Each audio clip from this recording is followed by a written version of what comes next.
Alright, kumusta po kayo? Si Sir Jay po ulit ito. Nagbabalik para sa panibagong problem na solve natin about percentage. So, let's do this. The price of a shirt is 100 pesos. If you buy 4 shirts, you'll get 10% discount. How much do you have to pay if you buy 8 shirts? So again, let's identify the given. Take note that you will only get a discount of 10% for every 4. So, the price of a shirt is 100 pesos. So, if you get the amount for the 4 pieces or for the 8 pieces, diretso na natin, that will become, yung amount na babayaran natin is equivalent to the price of 100 multiplied by the 8 pieces, which will give us 800 pesos. Ito yung babayaran natin. The question is, the discount naman. How much do you have to pay? Kasi, if you don't have a discount, you'll pay the full amount of 800 pesos. But it says here that you're going to get a 10% discount for every 4. Right? So, how do you get this discount of that one? Since here, sa 4 na piraso, sa 8 pieces, meron tayong discount na sa 4 na piraso, may discount tayo na 10%. So, basically, that is 40 pesos. Kasi yung for each 4, pakita natin, 4 times 100.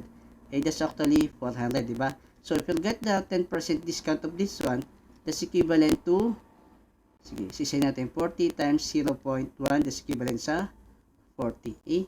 Ito yung discounted na amount. Diniretso ko na, yung discount na amount natin for every 4 pieces.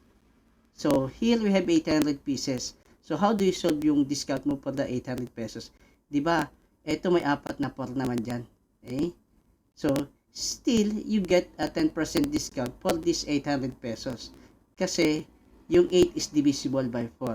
So, what you can do is to simply get the total amount of 800 and remove the discount na 10%. So, what will be our discounted amount na babayaran mo? Since ito yung 100% na babayaran mo actually, di ba? 800. I'll show you the different ways on how to solve this one. So, yung 800 is actually the 100% nung babayaran mo. Pero meron tayong 10% discount, di ba? Which is qualified yung 800 pesos na babayaran mo o yung 8 pieces na babayaran mo. Valid na magkaroon ka ng discount na 10%. Pero kung 7 yan, hindi ka pwede magkaroon ng, kung 7 pieces lang hindi ka pwede magkaroon ng 10% discount.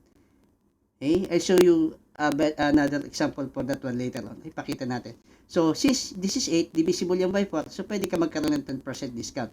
So, how do you get the amount na babayaran mo kung ibabawas yung discount dito? As you all know, already here, mayroon tayong 40 pesos na discount sa bawat 400. So, kung sa 800, meron tayong discount na 80 pesos. So, alam mo na ngayon, 800 minus 80, that's 720.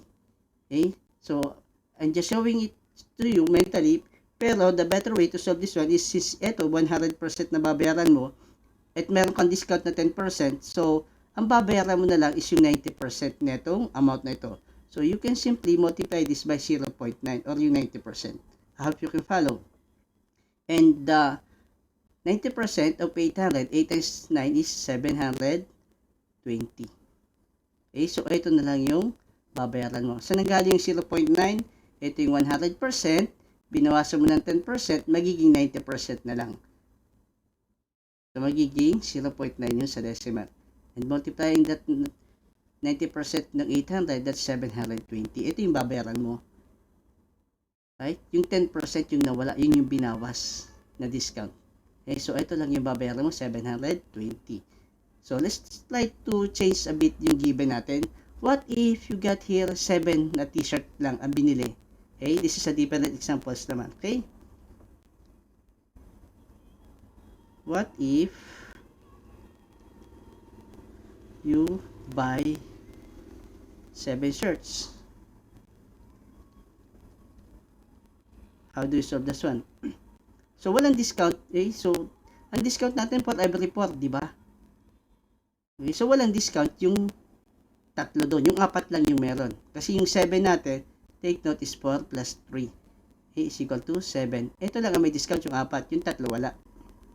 Got it? So, how do you get the total amount that you have to pay? So, Yung tatlo doon, okay, yung 3 times 100 is equal to how many? 300. Yung apat doon, ay 4 times 100 is 400. Pero ito may discount ito eh.